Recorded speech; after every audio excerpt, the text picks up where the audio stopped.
These two idiots. Be ashamed of yourself.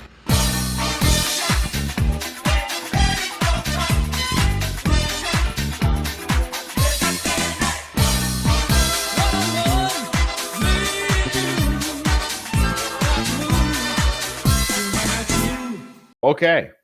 Well, Doug, it's been a little bit of a spell since we've done Frank Stallone. Who is this guy? We knew there'd be a bit of a break. Congratulations, first and foremost. The most important thing other than Frank is your baby. Congratulations. I appreciate that. Thank you very much. It's been a ride.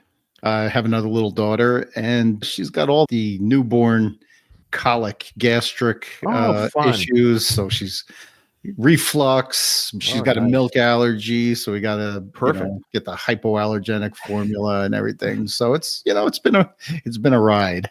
Oh, babies, they're the worst. They're the worst. Yeah, I've had a few.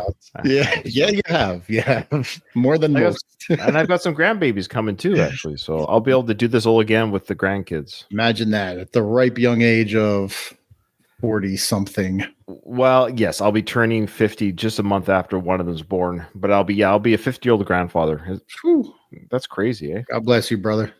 Thank you, Walt, and God bless Frank. And I'm really excited to do this episode. Did you find this YouTube link? How did you find this?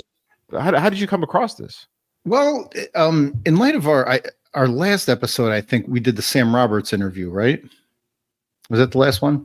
So I was just curious. I was going through his Instagram, and I was like, it's the same old shit with the politics and this and that. Yeah. So I said, let me see if he's done any interviews recently. Yeah. Or to see if there was like a long ago interview that, that we might have missed, or like the Sam Roberts one was. It was a lot of fun. It was like 4 or 5 years ago, but it was still a treasure trove of us trying to figure out who Frank Stallone is. Yeah. Well, it turns out that he was on the Fallen State podcast with Jesse Lee Peterson but a month ago. Yeah, about a month ago. This is fairly recent. Fairly recent. Now, before we get into the podcast coverage, a few episodes ago, and I feel really bad, I said, hey, we never get emails. And it's true, we never get emails. But then somebody responded to that like right away. And this was a long time ago. I won't even say how long it was because I'm really usually good about my emails. However, I wanted to give a shout out. Hopefully they still listen. Trisha, if you're still listening, thank you so much for listening. You're a first time emailer. I don't think in all my other podcasts I've done, I don't think Trisha's ever reached out to me. So thank you, Trisha. Hopefully you're still listening. But this is what she had to say. She goes, hello, guys. I do enjoy your show. Look at that. I'm always intrigued with clarifying, sometimes confusing Frank posts. So she's like us. She's trying to figure out who the hell's Frank. Who is he? What's he saying? What's he thinking? I thought we were the only ones. Well, maybe Trisha doesn't listen anymore because she's figured out Frank. Yeah. Okay. If she has, please write us back and let us know. Let us know who this guy is. Let us know, please. She goes on to say, you guys are also very respectful and not bashing in a disrespectful way. That's the truth. We like Frank Stallone. Bashing somebody, Trisha, just for the sake of bashing. Doug and I are nobody. Like, we're the authority on nothing. Doug, are you the authority on anything, really? On any? Absolutely not. No, God, no. I think the only thing that Doug and I have over Frank is Frank doesn't have any baby raising experience. I think you and I, that's the one thing that if Frank brought up any kind of like diaper routine, bottle sanitization, whatever it is, you and I would have at least that kind of authority over him with our experience with children and raising of children. I think that's about it. Fair. That's fair. Other than that, I think Frank is a much more intelligent and seasoned individual than we are. If we didn't respect Frank or look up to him in some way, we wouldn't be doing this podcast. It'd get boring to say he's stupid. He's punch dumb. up. Yeah, you punch up. Frank's got a lot more money, I'll say, than we have. So he's almost got as much hair as we have. He might have more hair than we have. Because I even have a little bit of hair, and that little peak there is starting to fade a little bit as I near 50. I think Frank's got a better hairline than me at the age of 70 something. You got to respect that. Yeah. I mean, yours is going naturally, going gracefully. Frank's he's young beyond his years. Yeah, it's amazing. I got to get those genes. I got to transplant those genes into Okay, so Trisha goes on to say, I saw this. I'm going to read what she saw. She goes, I saw this. I want to know if it's true. Any idea? Thank you, says Trisha. That's it. So thanks, Trisha. Okay. She did a snip from Frank Stallone's biography on IMDb. And now IMDb, I think it's like Wikipedia. You have to have an account to alter stuff at IMDb, But like Wikipedia, so it's not really police, but the user can police their own. So, for example, if you go on Wikipedia right now, you and I could go on Wikipedia with the information I'm about to give you, Doug. Right. And we could actually change the information on Wikipedia. Yes. The user who feels so invested, i.e. Frank Stallone, could go back on Wikipedia and take it down, which some celebrities do. They're like, no, that's just wholly untrue. Because sometimes people will do that to troll and stuff. Yeah, of course. But this just seems like if this is a troll, this is a very subtle troll. This is what is on his IMDb. So some user updated Frank Stallone's biography. Want to hear the title? Of course. Spouse. Uh-oh. Haley Vista. So there's a name. Haley Vista. Now, this is all public knowledge on IMDb, so I'm not doxing anybody. This is IMDb. February 14th of this year, they were married on Valentine's Day. Get out of here. According to IMDb. Yeah. There's no earthly way to verify this. There's no way to verify it unless Frank Stallone himself comments on our video. If he talks about having a girlfriend. Does he on this interview that you saw? He did. See... it's in my block. So okay. Maybe. Well, he does have thoughts on women on this episode, which is very interesting. And I think this might be somebody maybe pulling a prank on Frank. Is that what you think? You think it's a Frank prank? It very well could be. Yeah. Okay. All right. That's it. That's all that Trisha wanted. She wanted to have our thoughts. Any ideas? My idea is, Trisha, unfortunately, IMDb is not an official. You can't. Yeah. There's no way of knowing. Okay. Well, thank you for the email, Trisha. And before we start, Ryan, I want to a little ceremonial Uncle Frank's. I know this hurts. This hits you hard, but I couldn't wait forever, so I had to crack open the Uncle Frank's bourbon. Okay, before you drink it, Frank, if you're watching, I'm not even mad anymore. I'm not even mad. I'm just sad. I still have the screenshot of the receipt. I bought your Frank's bourbon when you did the early order deal. I was like day one. I bought that freaking bottle, $50 US, which a poor starving Canadian like me, it's a lot of money for us up here, especially with the tariffs and stuff. And you're really appealing to Frank's. I am. Like, I know you're listening. I hope you're listening, I should say. Is there something we can work out? I've never received the bottle. My money was gladly taken by the business. Frank's Bourbon took my money, and Doug, you bought a bottle and you have a bottle. So, anyways, I've never tasted it. Doug, bourbon lasts a long time, right? Like you can. Open it. Oh, yeah. Sure. Yeah. My goal is still to fly to see you one point within like 2026 is what I'm getting at. So we'll still maybe hopefully drink Frank bourbons together if I visit your house. But that being said, absolutely. Yes, go ahead. Make sure there's at least 2 glasses left, buddy. Okay, so give a toast. Throughout this episode, you're going to be drinking his bourbon. That's amazing. I am. And if you see me make the wincing face, that'll be a clue that it's not very good. Well, I'm sure it's delicious. What's it like? It's not the worst I've ever had. No. It's not the worst I've ever had. But let's be honest. Frank didn't make the... No. He put his label on the bottle. Yeah. And again, Wild Skies Bourbon took over his product on the Instagram. And to this day, they've done nothing. The website they've posted, it doesn't work. They still have an Instagram account with like 12,000 followers with nary a post. And the website on their Instagram account is a dead site. Amazing. So, Wild Skies Bourbon. Give a toast to Wild Skies Bourbon while you're at it. To Wild Skies. Because they said they were going to pay me back too. Yes. This is for Ryan's $50. Yeah, geez. All right. Okay. Let's get into this. This is a big episode. Strap in, folks. This could be a long one. Do you know who Jesse Lee Peterson is before today's recording? Have you ever listened to him speak, give interviews, be interviewed? Do you know anything about him? I've seen him before. I've heard him speak. I knew he had like a strange kind of speech pattern, like some kind of speech impediment. Jesse Lee Peterson, I guess, is known in the political world as a conservative. I think so. So he's been on like the conservative podcasts. He's done news shows and stuff like that. So why not bring on one of the most conservative entertainers around? So he brings on Frank Stallone. That's fair. Frank is conservative, and I can see why Jesse Lee would invite him on the show, The Fallen State. Yeah. With Jesse Lee Peterson. That's the name of his weekly or not daily. I think it's fairly weekly, fairly recent. And he's got like 365,000 subscribers on his YouTube channel. He averages anywhere between 15 to 70,000 views a video. So Jesse Lee Peterson's got a bit of an audience, certainly bigger than our audience, wouldn't you say? Slightly. Yeah. They've got an extensive back catalog.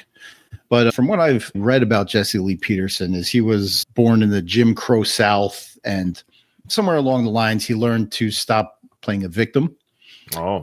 And instead of blaming racism for everything that happens to him, he blames the people, he's spoken out against, very controversially, against some of the biggest racial issues, like the Ferguson, Missouri thing, the fact that everybody blamed the government for Hurricane Katrina and not getting the inner city folk out of Louisiana during Hurricane Katrina. Oh, wow. BLM, Black Lives Matter. He's spoken out against that, saying that, it's a worthless organization. Oh, wow. Yeah. So he's not very popular in the liberal world, I would say. Okay. His show is called The Fallen State, and it refers to the fallen state of humanity. So he examines societal issues and personal struggles through candid, no-holds-barred interviews. I've never heard him speak before. I didn't know who he was from Adam. I only knew that we were watching this guy because of Frank. And for context, you did the first 35 minutes of the interview, correct? Correct. Oh, good. I meant to verify. Did you get nervous? Well, I got a little bit nervous just by asking you right there. I was like, please say yes. Because no, I did the second 35. Oh, well, if you did the second half, what we probably would have done is I think we would have recorded part 2 first and revisited part 1 later. Okay, so I did part 2. And because of that, folks, just so you understand for context, I haven't heard the first 35 minutes. So when Doug presents this to you, the audience, I, Ryan, with you, the listener, will be hearing Doug's segments that he's pulled for the first time. So I'll be reacting with you, the audience. And then vice versa, when I show Doug my 35 minutes of the second half of the interview, same thing, Doug, you have not heard the second half. Correct. Okay, good. Okay, I did not listen. I did not listen beyond my 35 minutes.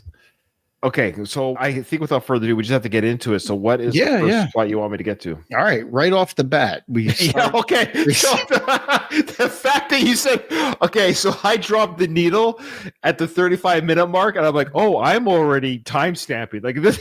Yeah, I was like, wild. I've never heard an interview like this because of the questions that Jesse asked. We'll get into it more. Yeah, well, you have to. Just take it one segment at a time. The questions will ask. Describe. Yeah. Okay. All right. But right at the 1 minute mark, right off the bat, we have impressions and some light racism. Oh, nice. I appreciate it. I watch you all the time. You do? I do. Really? Yes, I do all the time. I love how you kind of give the questions and don't get the answers. Like guys say, well, why do you do that? Well, I don't know. No, I don't know unless you tell me. That's like how people talk. They'll say something, go, you know what I'm saying? I go, not really. Right. Do you know what you're saying? That's right. Amazing. Yeah, amazing. Well, I appreciate. Do you know what I'm saying? You know what I'm saying? I don't know. Who talks like that, Frank? You know what I'm saying? You know what I'm saying? And so it's interesting now that I'm listening, because it's like I'm doing this like Pulp Fiction style, because I'm listening to the start of this podcast. So Frank's saying that I've watched your show, meaning I kind of know what I'm in for because I know you as a personality on YouTube or your interviewing style.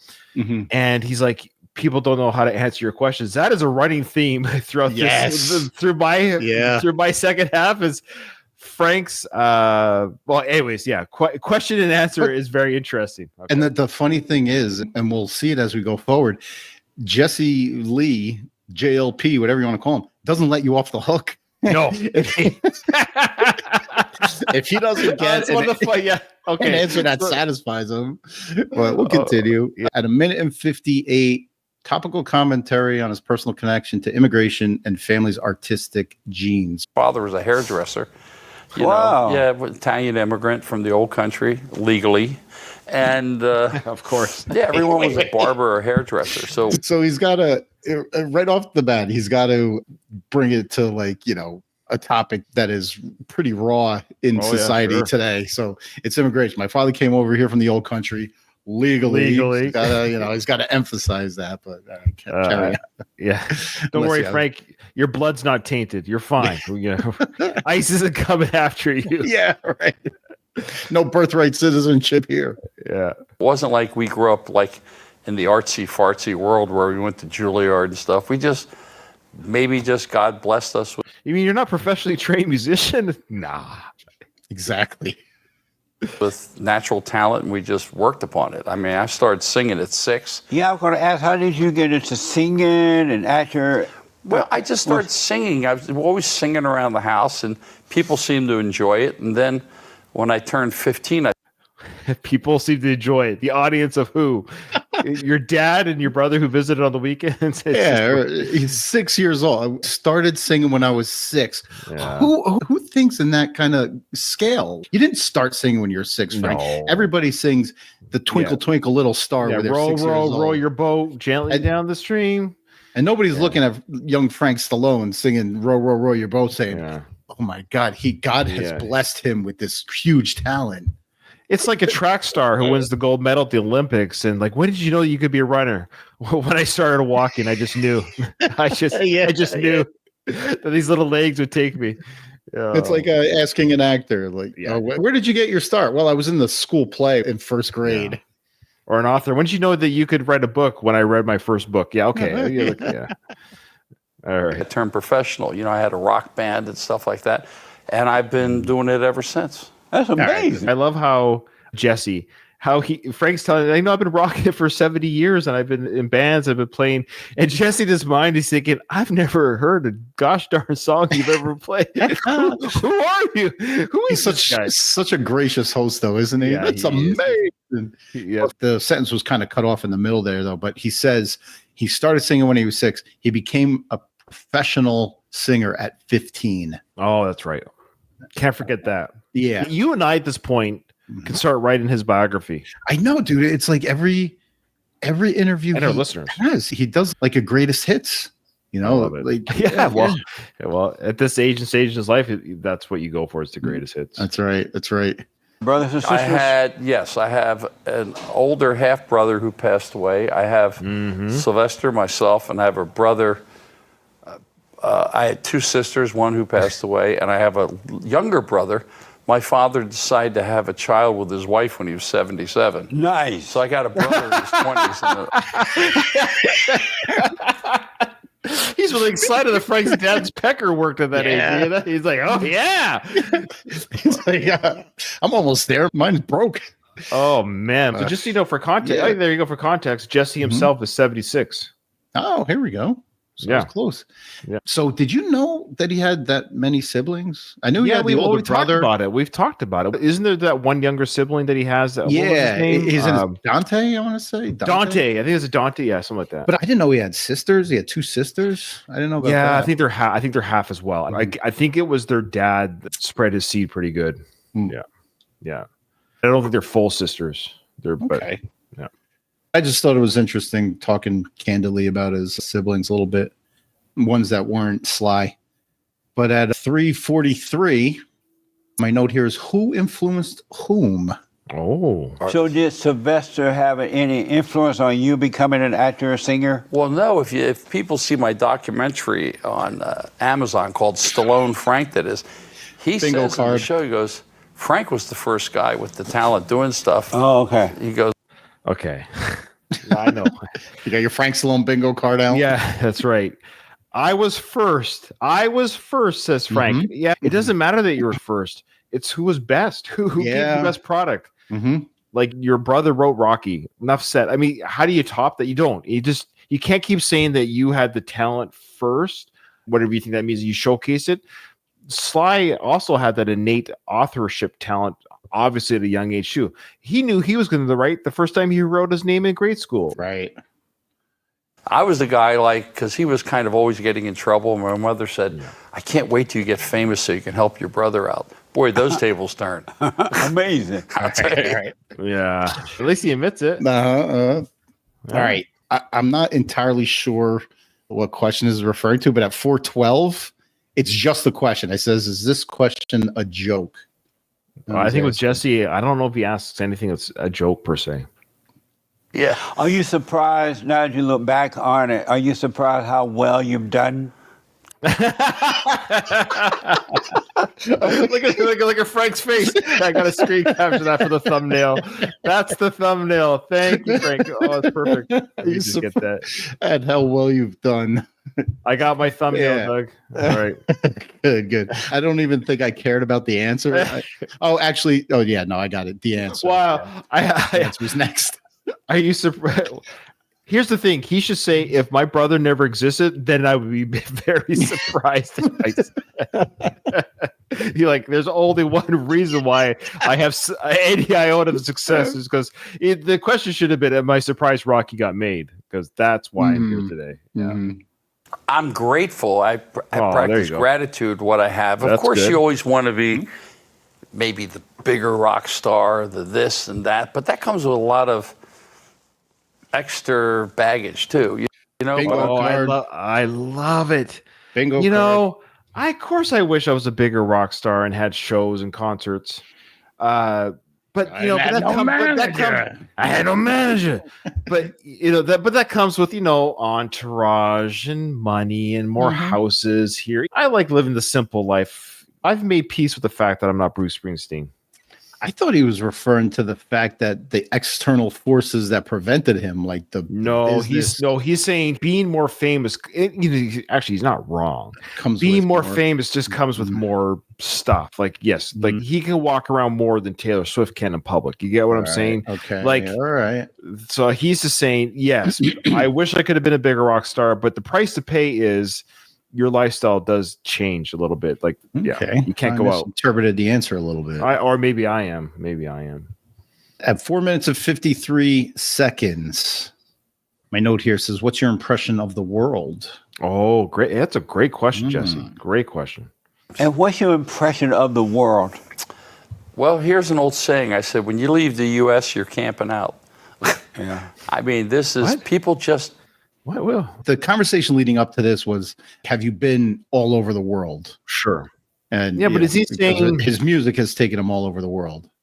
I get it, but is the analogy, correct me if I'm wrong, is the analogy being like... No idea. When you leave the U.S., you're camping out? I could be wrong. He's saying, right now you're in your home. Right now, Doug, you're in your home. So you have your amenities like your toilet, your shower, hot water. So you have your comfort. You lose those creature comforts when you're out in the wild camping. The idea being when you leave the U.S., you no longer kind of have the creature comforts of home. It's a crappier situation you might find yourself in. But how does that answer the question, what's your impression of the world? It's crap outside the U.S. That's my guess. Every place has toilets, except unless you're going to... Cut that out. I'm about to cut that. Yeah. People in the edit won't know the country, probably. But yes, there are parts of the world where I would rather not visit. Absolutely. Why would you? The world's a big place. I only have so many days left in my life anyways. Hey, put it this way. I've been around the world in the Navy. I've been to numerous countries around the whole globe. You feel like you're camping out? Some countries, yes. Okay. Some countries, yeah. Oh, absolutely. Frank's onto something. But I didn't feel that way in Australia. I'll use that safety net there. Fair enough. I won't say the country. I'll tell you offline. All right. Don't realize how fortunate we are to live in this country. I mean, you see, I have friends, my Armenian friends and Lebanese friends and Iranian kids that were kind of raised here. And what's the sad thing is they're actually more patriotic than people that were born here. Right. They're so grateful to be in this country. Yes, that's normal human condition. Obviously, the kids of rich parents, even just look at our kids. It goes with anyone. My kids, they live a blessed life. I'm not rich, but look, my kids have food, clothing, video games, internet, and they're not groveling at my feet. Thank you, Dad. Thank you so much. In theory, they're taking it for granted. Now, if I pull some kid off some sort of terrible situation where I give them a loving home with food, clothing, safety, they'd be blown away. I feel like I'm a king. So that's just natural human behavior. It's not that they're not grateful, but when you're raised in what you're raised in, you're used to that environment. It goes for humans everywhere. Royalty doesn't feel like royalty when you're raised in royalty. If you had to choose another place to live, you had to leave America, what would you choose? Honest to God, either. Oh, wow. I tell you, I love Canada. I mean, come on up, Frank. Come on up. My door is always open. That's fantastic. Come on up here, Frank. That one was especially for you, right? I just want to say my co-host on the Rocky podcast I do, Katie, she says she always wants to come to Canada. So there you go, Katie. Yeah, come up with you and Frank can come up together. Yeah, get a package deal. Save on those tickets. Keep it going because there's one other little payoff on this. Oh, okay. Canada, they're very civil people up there. They're pretty nice and pretty easygoing. Yeah. You know, like in just outside Toronto. I did a few movies in Calgary and Toronto. I don't think I could live in Italy or France or Germany or maybe Nova Scotia or maybe Greenland. I just want to be around a peaceful vibe. Greenland? Okay, we're not talking about Canada anymore. He knows it.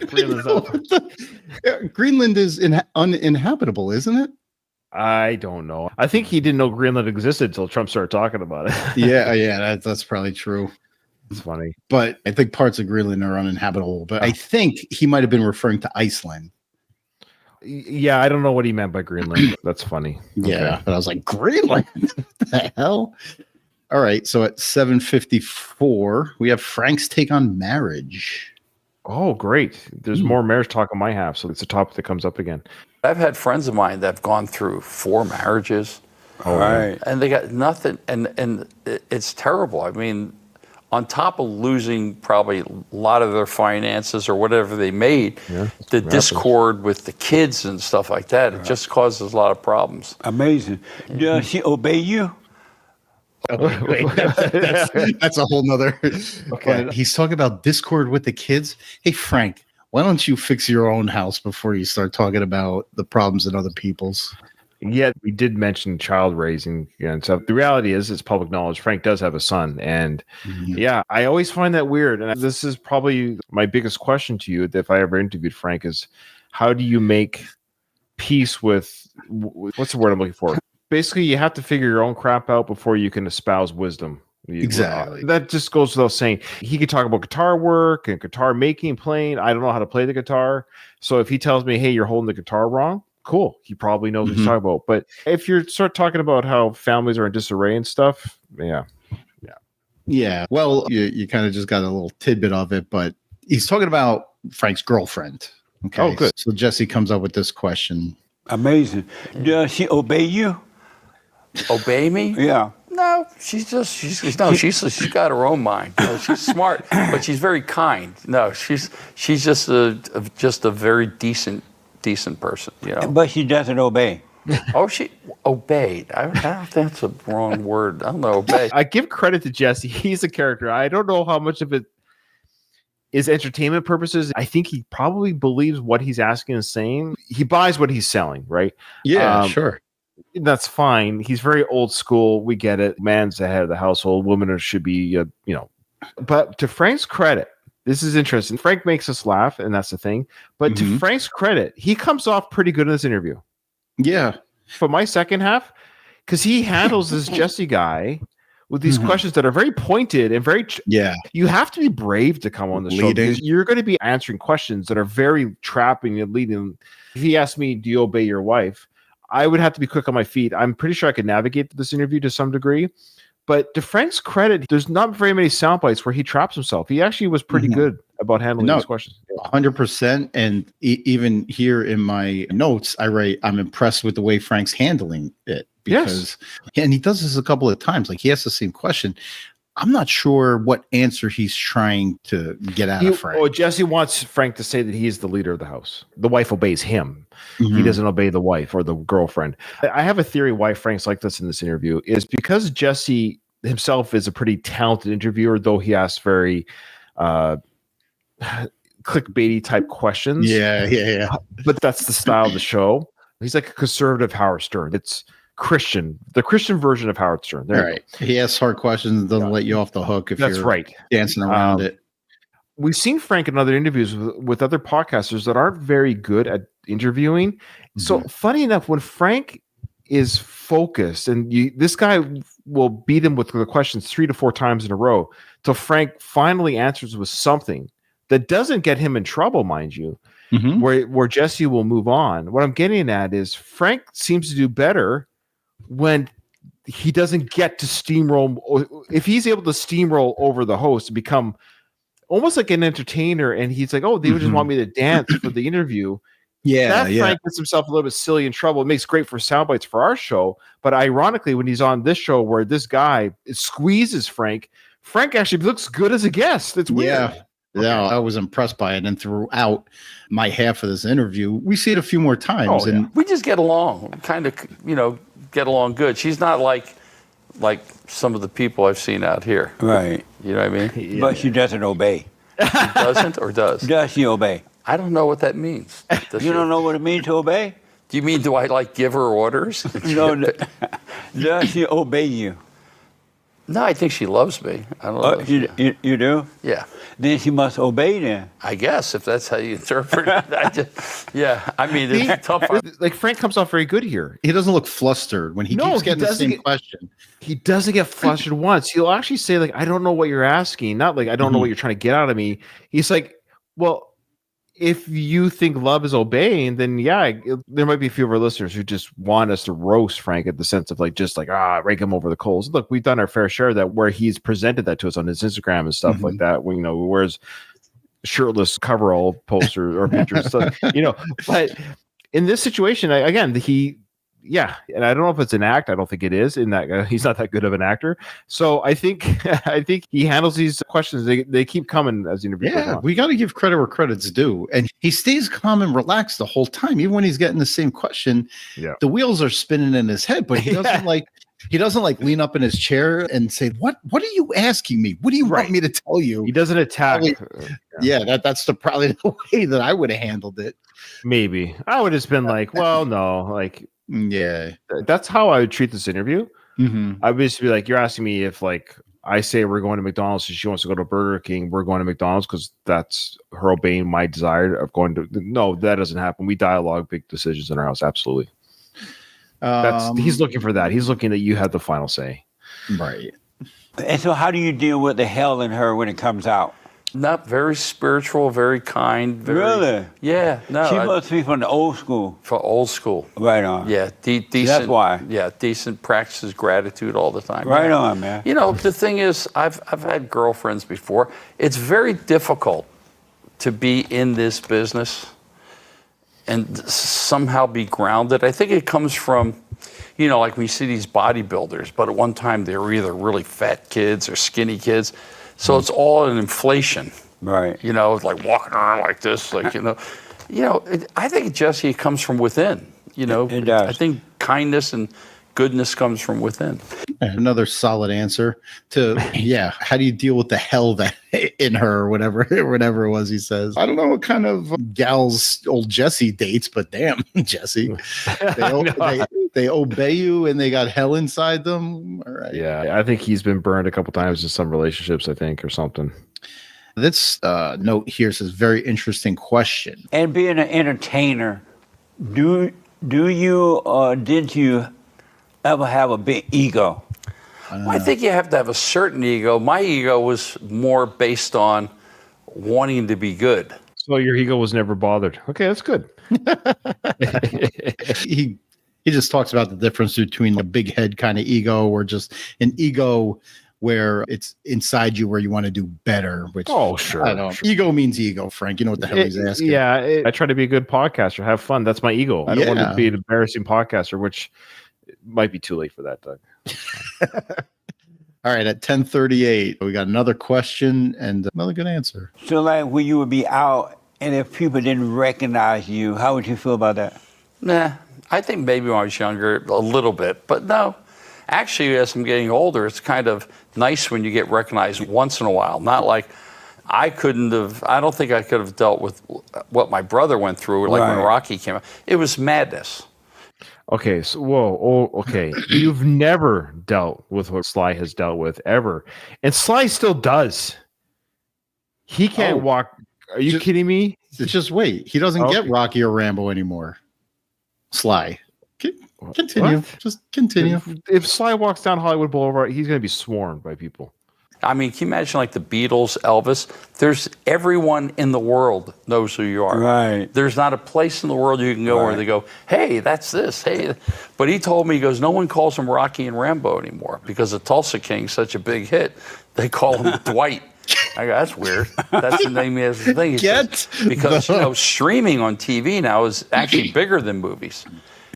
Okay. Get out of here, Frank. No one's calling him Dwight. There's no way. Is that did Paramount Plus put him up for that? That was a plug for. Hey, great show, by the way. Season 3 coming soon. I love that show, by the way. It's a fantastic for Sly to have this Twilight show because it's just very well done. But Frank, newsflash. Paramount's not hiring you. You're not getting on the show. No matter how much you plug that show, you ain't getting it.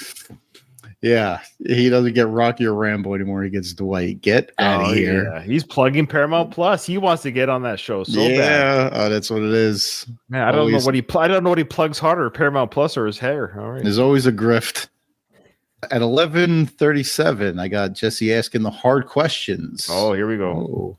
They get hard, some of these questions. Mm-hmm. So when you and your brother, would be out, and everybody notices him. Yeah. And they're like, oh, hi to you. Sometimes.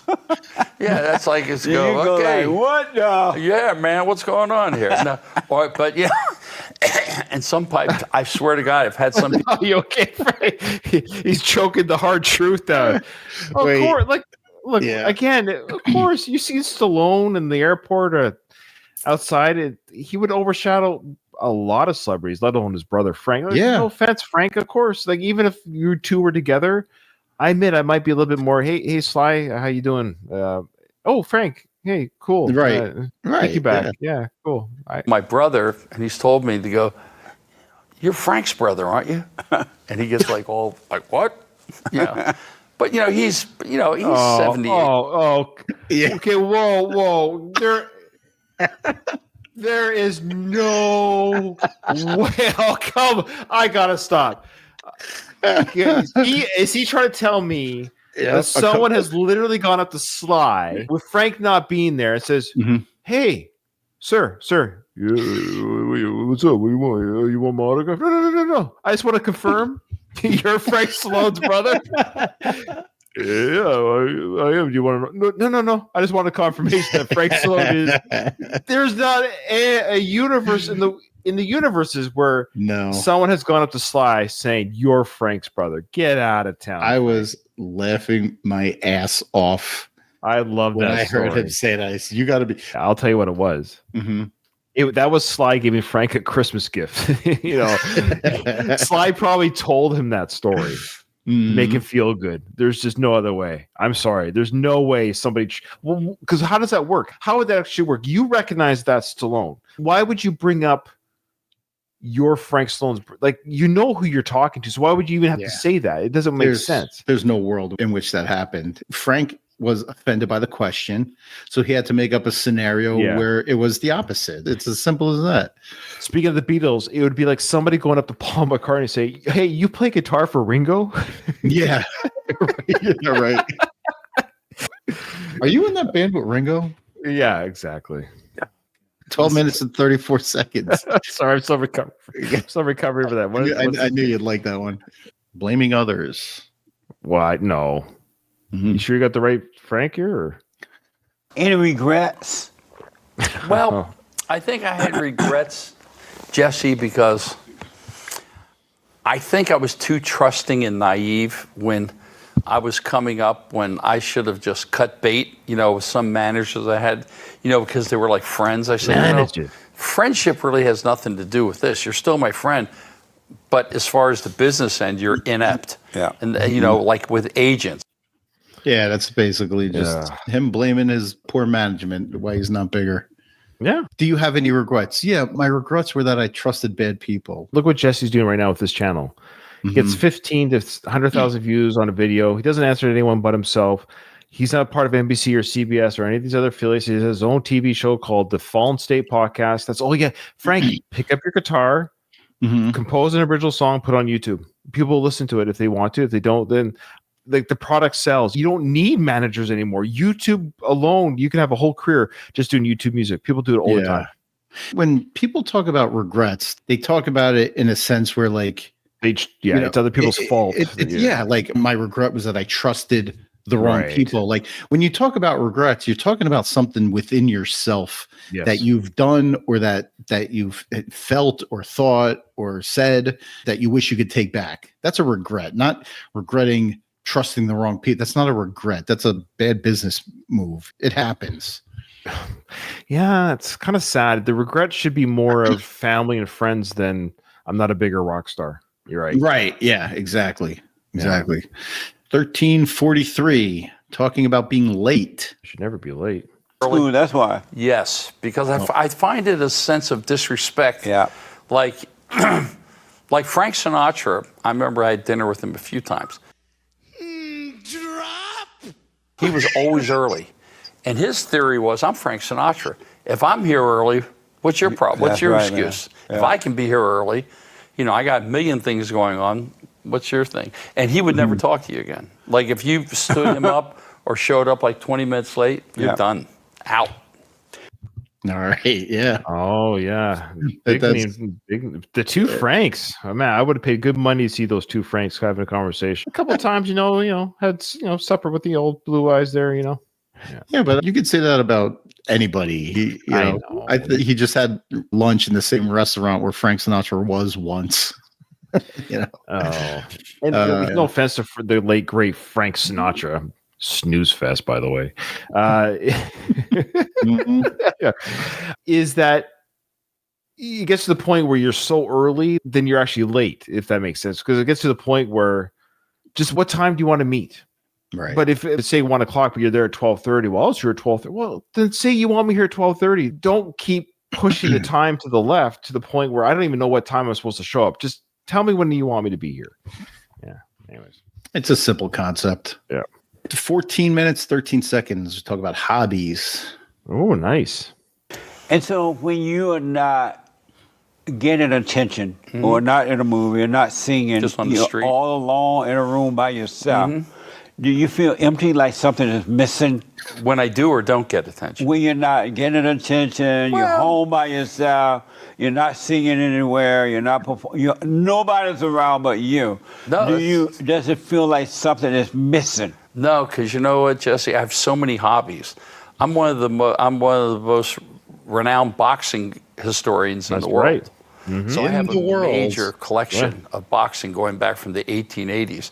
Like fight-worn gloves, posters, rare photos. And so I have a group of people, it's like people that would collect baseball cards or stamps, And, if people call on me sometimes to ask my opinion on an upcoming fight or fighters of the past, they always ask me, is Muhammad Ali? Do you ever, you're watching some fight coverage and they're like, and here's Frank Stallone with his commentary or prediction. Well, remember his YouTube channel? He had the one big video that blew up where he talked about Mike Tyson, Jake Paul, when that was a big thing. It was a Jake Paul. I can't remember which Paul they are. Yeah. And so he gave his little thoughts and it blew up on his channel. And he actually renamed the channel to like Frank Stallone's Boxing Wisdom or something like that. And then it just petered out. He tried to bank the one viral video on his channel. He thought he had something big. Yeah. Anyway, so people ask me all the time. I think in his mind he's talking about that. Because there was a time that people were like, those are good thoughts, Frank. Those are good thoughts about the Tyson. And then, we've moved on. And that was that. Yeah. All right. Speaking of moving on, go to 1524. It's a long, meandering answer, but Jesse doesn't let him off the hook very easily. Do you get lonely? I think everyone gets lonely, but I think if you have hobbies, like I'm a competitive trap shooter. I shoot, like sporting clays and trap. So I try to get out of the house. I mean, I have a tendency, if I get like watching one of these like, series like Bosch or, Mobland, I can couch potato out there and watch the whole series, like 4. Is he okay? He keeps. Did he have? Sorry, did he? Yeah. He's thinking to himself, I hope this is enough for him not to ask it again. I think the cough is a little bit of a nervous tick. I think. I think so. Yeah.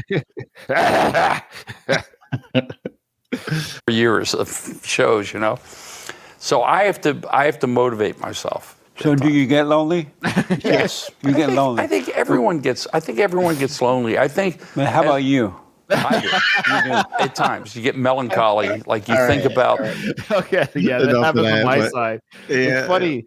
Hey, Doug, do you Everybody- ever get lonely? Do you ever get lonely? Oh yeah, sure. Everybody gets lonely. No, Doug. Do you get lonely? But how about you, Ryan? Do you ever get lonely? Sometimes I wish I did. My life is so freaking busy. I'm never alone. Are you kidding me? Right. Lonely's a luxury. Lonely is a luxury. Work, family, now grandkids. I swear I'm gonna have somebody in the casket with me when they bury me. That's a good answer. See, that's how you do that, folks. That's how you do Oh my God. This next thing he talks about at 1714, he asks this a lot of Frank over the next few minutes about perfect peace. Oh, that's a big question. Have perfect peace? Boy, that's a tough one. Perfect peace. Boy, I don't know, but I would like to have it. You know, they asked me one time, if you could be the richest man in the world or the happiest man in the world. Right. I said, I would take the happiest man in the world because... You know what? Another thing that I'm starting to pick up on people that have these bullshitted answers. These Yeah, it's weird. Just answer the question. They say, they asked me one time. Yeah, they asked Who's for the they? Who is this ambiguous they? Not Jesse Lee Peterson. I'll tell you that one. No.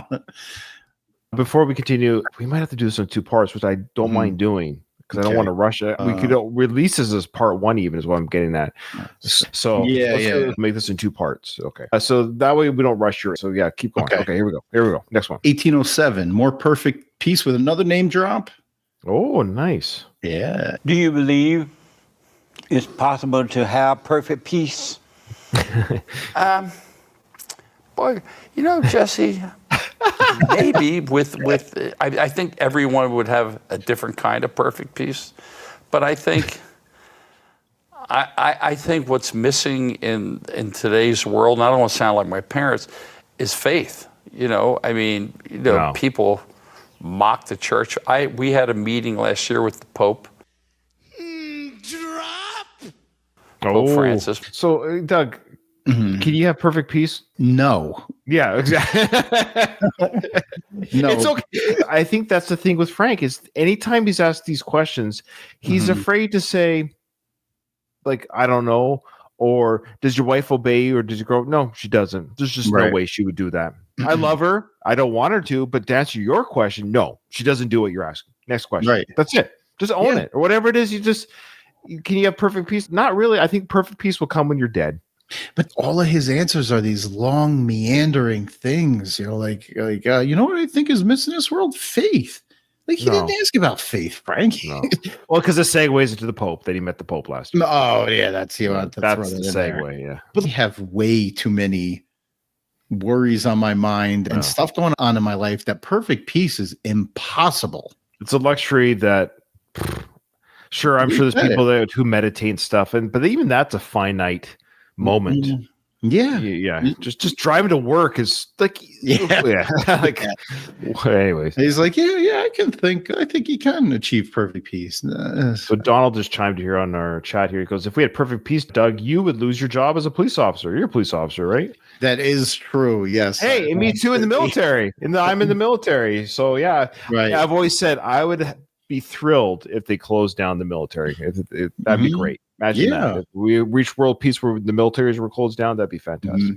Yeah. So for the sake of my incoming paychecks, please don't let there be perfect peace. Yeah, I was gonna say, can we let the conflicts continue? I'm retiring in 3 years. After 3 years, my pension will be locked in.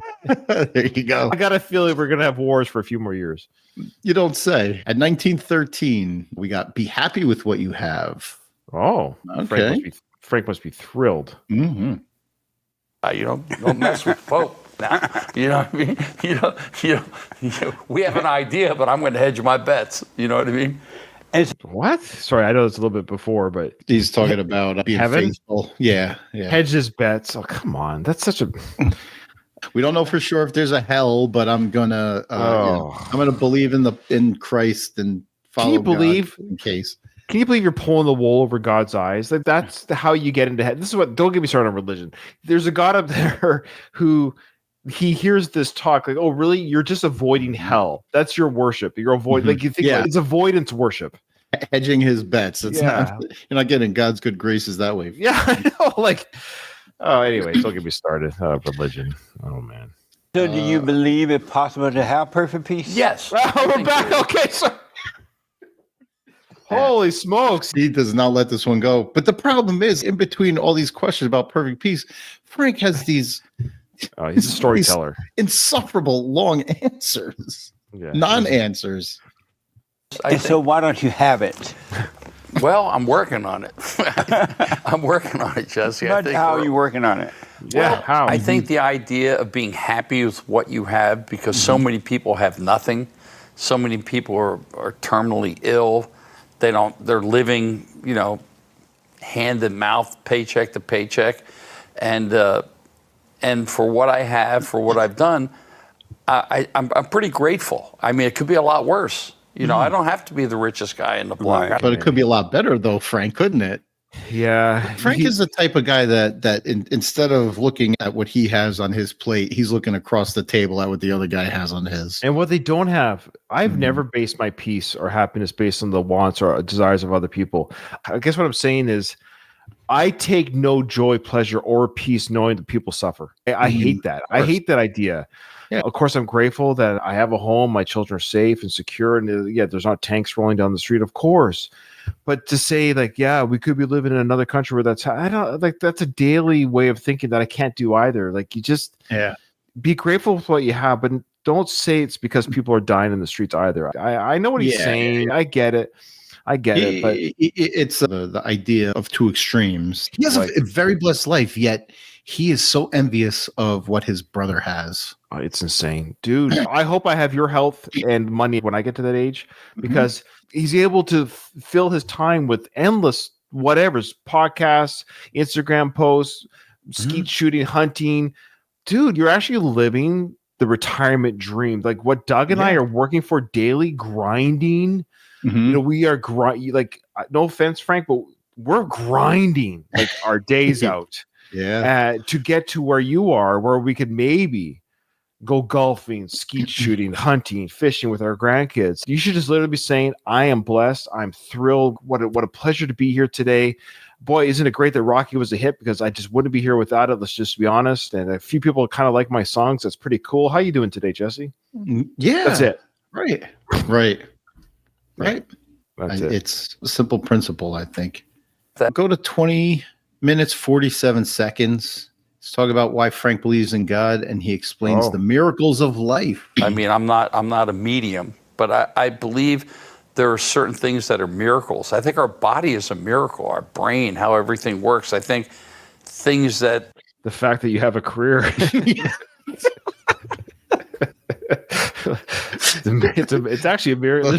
Think about it, Doug. We actually live in a timeline of existence that Frank Stallone exists. You know what I mean? Like, what are the odds that we are in this time and space and technology where we can talk about Frank Stallone? It's a miracle. The Lord works in mysterious ways, my friend.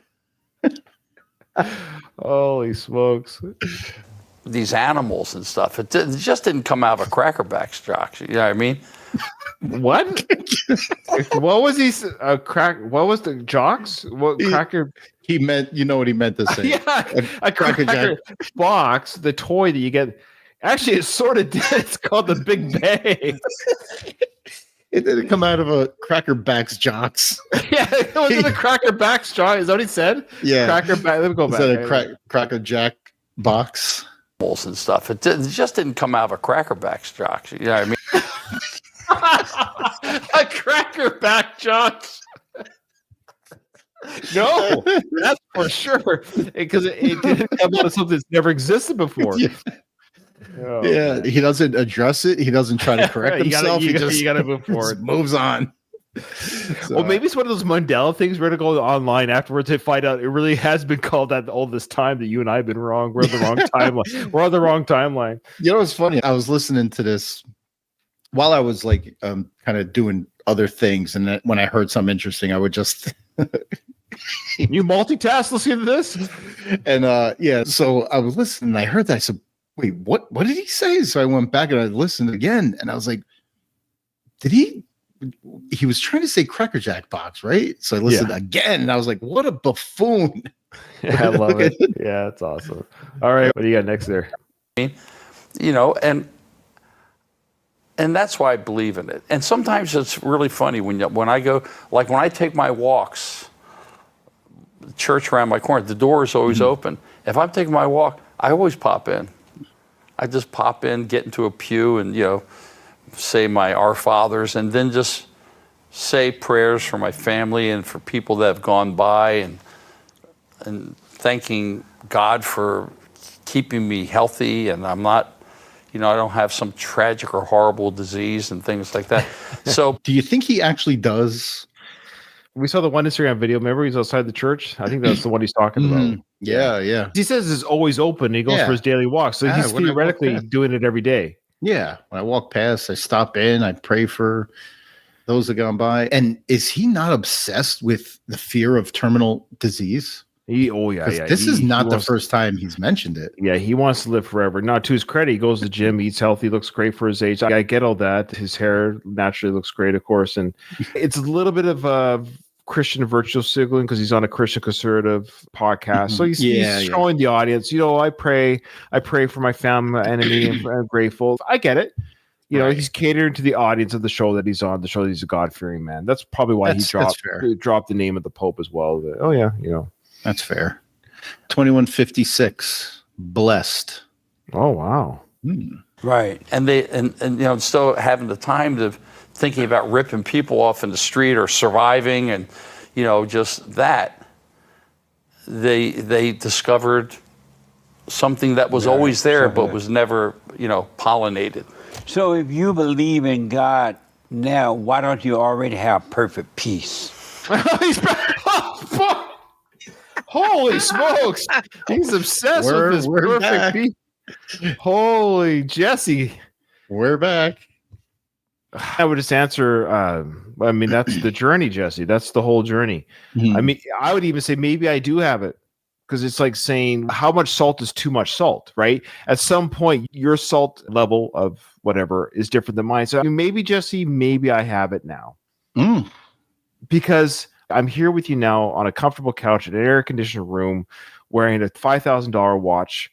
I'm okay. I'm doing okay. Maybe that is perfect peace. The fact that we can just have a conversation about it. That's fair. That's a good answer. Well, what do I Frank know? comes up with? Well, I don't know if we, Jesse, I don't know if we ever have perfect peace, or we maybe just have peace enough for us. Maybe that's the perfect peace. That's fine. It's like, what is true love? Everyone has a different. That's what I was saying. There you go. There you go. I agree, Donald. Perfect peace should be the episode title. We might have to think about that. Yeah, it's kind of like a sliding scale, right? Just like you were saying, your perfect peace is different than mine. Yeah, just like true love is different to everybody. Some people like chaos. I have friends. I look at their Facebook photos and all the activities and everything they're doing. It's like, holy, that stresses me. Like they're having a blast, but all these, like, it's too much for me. So their peace is different than my peace. Yeah, for totally. I mean, that's life. That's how it should be. Of course. I have part of this interesting Stallone family tidbits. Oh, so what is that? Relax. Relax, man. So, take it in. Do you believe it possible to have perfect peace right now? And believe in God? Yes, I think so. So why don't you have it? I don't know. I'm working on it. Holy, so Jesse, jeez, man. Yeah, okay. This is the one that won't die. Oh my gosh. Well, Jesse, I'm telling you right now, you keep asking me about that question. It's really making it hard to feel perfect peace right now. Let's just start with that. Okay. All right. I had a very troubled childhood, so I'm working on it. I didn't. We had a very tumultuous upbringing. My mother's married 5 times. My father 4 times. Yeah. And what a mess. Yeah, what a mess, Jesse. Oh, what a mess. I love that. That was good. Mother left when I came home from school one day on the doorstep, and my mother took off. And overnight I went from public school to Catholic school, which was much more advanced than public schools. Yeah. So I went from a house I lived in, the next day I'm living with my Aunt Rose in another part of Maryland, and going into a Catholic school. But I think, that kind of trauma when you're 6 years old, I don't know if you're... Yeah, he experienced trauma and singing at the same time. Yeah. Did you know this about his... Not that much detail about living with Aunt Rose and stuff, but yeah, so long story short, I believe his mom did take off, and he lived with his dad, and Sly lived with the mom. I believe Sly lived with the mom during this time where Frank lived with the dad, but then they would cross visit with each other when they would do the visits with their respective parent is when they hang out. Yeah. So they weren't raised together. So Frank and Sly, I don't think they did a lot of, at this time onward, I don't think they did a lot of like living with the same parent together. I think Sly was with the mom for the most part. Frank was with the dad. Yeah. I just found that really, really kind of interesting. But he talks about a traumatic childhood and everything, but Frank does have trauma in the sense of divorce is tough on kids and split parents and a lot of marriage. So if the mom was married 5 times, it's a lot of men coming and going, being, dated and courted. It's just, you got this rotating door of men. Yeah. Well, Frank does have forgiveness in his heart. Oh, good. And there's a weird ring analogy. Tell them I'm sorry for resenting you for screwing up my life. I don't think I ever said that because I never felt I did. I felt I was the one that got screwed over. That was the wrong question. The one that screwed up. They screwed over you. Yeah, screwed over me. Did you forgive them for that? Yes. Did you tell them? No, I never really did. I think. Why not? I think my actions kind of said that. But why didn't you tell them? I don't know why. When I think about it, but I remember I was there when my father was dying, and it was a weird feeling because it's like, when I leave this day, I'm never going to see them again. Yeah. It's kind of like, if you wear a ring and you just take it for granted, you have this ring on, and you've had it for 40 years, and you lose it, all of a sudden you go, oh my God, it's gone. Where is it? Right. You just took it for granted you had it. Yeah. You're just used to, and if you're old like me and Doug here, my parents are still on this planet, and I don't know, Doug, are you still? Yep. Yeah, both still here. So I'm very fortunate for that. They've lived a full life already. They're both in their mid-70s. Actually, they're Frank Stallone's age. I think my mom's Frank's age, and my dad is literally Jesse's age, funny enough. But I'm very grateful for that. And they're kind of at that age and stage in their life where they can already say, we've lived a pretty good life. So I know what Frank's saying. I call my parents all the time. We see each other a lot when I live next to them, which is coming up again shortly.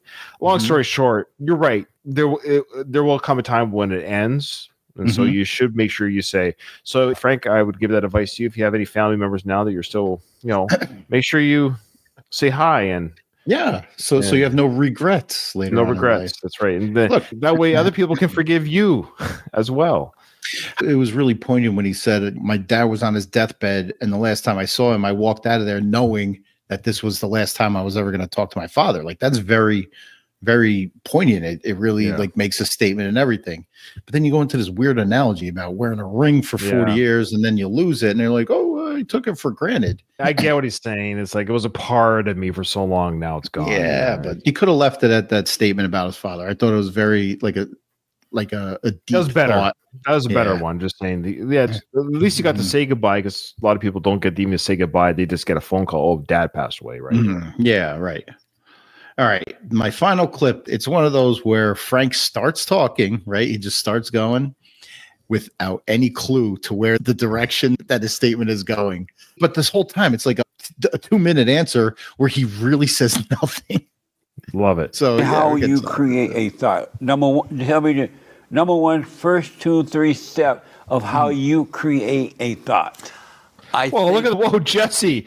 The question alone, how do you create a thought? Yeah, like there's steps. Steps? He asked this a couple of times. Okay. Poor Frank. My answer to that, Jesse, would be you don't. But Frank takes a stab at it. No, okay. Good for Frank. The answer is you can't. It's too quick. There's no steps to a thought. Right. In fact, they've done studies. Yeah, I know it's a whole other thing. Talk about free will. Look into that with Sam Harris. The idea they've done studies where they're able to measure the mind will answer. So I choose left or right. You have to make a choice. They have machines, Doug, where they can measure that the brain has made a decision before the person is conscious of the choice. Yeah. So you will say, I chose left. No. You're actually verbalizing what happened before you made the choice. Right. It was made, then you were aware of the choice. So what came first? Like, who is driving the train in your brain. It's really weird. Right. The electrical impulse happens before you're aware of the choice. But I'll give Frank credit here too, but he kind of equates it to like him writing a song, like the steps. I think that might be what he's asking. It's like he's not though. Okay, he's not because he. Okay, all right. You manifest something that's in your head, maybe a wrong that was done to you, and you manifest it, and then this other thought comes in because our brain's going like this all the time, the tape loop, and then you can create a good thought, or you can create in other words, you can make a good thing and turn it and sabotage yourself. And how do you create a thought? Tell me this. What? Oh, I love it, Jesse. Okay, great. Whatever that was, cool. Tell me, how do you create a thought? Steps. Boy. And creating thoughts. That's an interesting, I never thought of it like steps. Let's see. See, that's funny. How do you think of a think? You can't think of a think. Yeah. It's an impossible question. You're actually asking something that's impossible. It's almost like saying, how do you see color? Yeah. Like, right. Right. My eyes, they see the color, and like my thoughts are just my thoughts. They don't. But how do you see color, Ryan? Oh God! No. Everybody sees color. I think you create a thought. Okay, put it this way: when I write music, that's a challenge. I understand that part. But it is a thought. Right. That's coming out of my brain and my. Frank's trying so hard to answer the impossible. You almost have to give him credit. Like he's really trying so hard. Yeah, but he'll start talking and then doesn't know where he's going. You know what this reminds me of is when you're in school and you didn't do the homework and you're asked a question. You're like, okay. You just start trying to bullshit. What happened in the Spanish War of 1839? Okay, so listen. Okay, land is a thing, right? There's people who live on that land. You remember Billy Madison at the end when he's asking a question about some, I don't know, socioeconomic thing. Right. And he starts talking about this book that he read in the first grade. And at the end, the guy goes, "That is the most ridiculous, idiotic thing I ever heard." Oh, yeah. We could almost put that at the end of all these statements. From Frank. Soul on the paper. So I have to have a thought. I'm thinking about it. You just can't. But tell me the steps of how you create good and bad thoughts. What steps do you take? You sit around and you're like, you know what? I feel like creating a bad thought right now. I want to feel bad. I want to feel afraid. What are the steps that you take to build those thoughts? Jesse, stop. You're asking a question that's impossible. Yeah. It doesn't make sense. You can't even think of the steps. The thinking of a step is a thought. There's no beginning of it. Like you can't, for you to say, here is step one of a thought. That's the thought. Like you can't even think of a thought without thought of it. Like there's no. And he also said, you're sitting there and you say, I'm gonna create a bad thought. Who does that? You don't do that. It just pops into your head. Good thoughts, bad thoughts. It just pops into your head. I would push back on Jesse. Jesse, I would love to come on. Dude, I would be thrilled. I would love to answer these questions. Jesse, how do you create a thought? Well, that's what you have to turn around. With this one, I would just see you're asking something that's an impossible. Unless you're a neuroscientist, but you're saying you're conscious of your thoughts, but you're not. Not the way he's asking, because you're not creating. The thought is the thing. You didn't create the thought to exist. The thought is for you to look at. Is there any answer that would be satisfactory to him? You know, you just play with them. Okay, step one, I think of thought. Let's do something today. Step two, yeah. Just goes super like number 1, 2, 3. Okay, so you look back in your life, thought. And you start that. See, looking back at your life is actually just there's no way you can't think without thinking. That's the foundation, and then the second foundation is then you seek out. Well, why didn't they love me? Why did I do this? Now you get into the blaming start. Oh my God. Okay, well, Frank, what are you talking? God, I love you, man. I really do, Frank. But I don't even know what you're talking. Like, why do they love me? Why do they hate me? Who do I blame? He's painted himself into a corner here. I love how he's like, when's the last time, Doug, you've gone around like blaming people? Like that's my thought. I think back into my life and I say, okay, I manifest the thought. Step 2, blame people. Blame people. I don't know when the last time I blamed anybody. Like blamed. This is because of you. Yeah. It's not normal. It's a weird thought. The third step is then you start getting resentment, and that creeps into your good thoughts, the yin and yang of it. And I think what you do is you build on one thing, and then you blow it up, and then all of a sudden you kind of create your own dialogue in your head, and then this goes on steps. Now, the good thought. This is brutal. I have to like cut and paste that transcript, put it in Grok, and say, make sense of this, please. Saying, you know what? Life's not bad. This is the foundation. Life is not bad. It could be worse when you see how other people are living. And then again, with the other people suffering in the world, life could be worse. Yes, yes, you're right. Somebody always has it worse. Well, of course, but then what does that mean? I wonder who's the one person on the planet who could be like, I'm the person that has it the worst. What is that worst? What a horrible existence. I am that worst. Oh my gosh.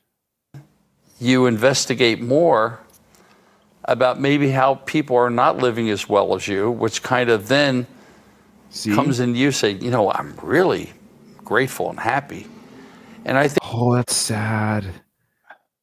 It's almost like saying your success is based on other people's failures. Right. Yeah. Your happiness is based on other people's unhappiness. What a weird. Like my wife, I've said to you, as you know, my wife is an amputee. She's missing her left arm from the elbow down.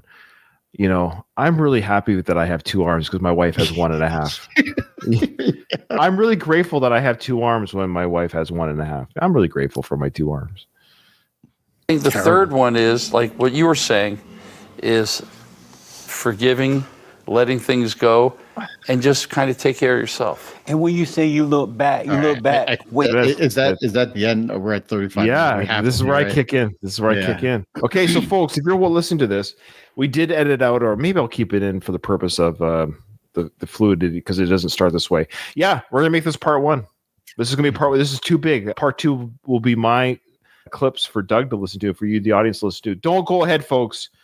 Don't spoil it. Listen to us with the episode. I know you're going to all want to run to the Fallen State podcast and listen to the rest, but do it with me and Doug. I've learned a little bit more about Frank this episode. It's been a fantastic journey. I think it takes a character like Jesse to get it out of Frank. I think that's the idea. As you know, of course, we find some gold in them Thar Hills, but it's really informative the way that Frank thinks about certain things and like these little glimpses into his personal life that we normally don't get that I'm really kind of appreciating doing this interview.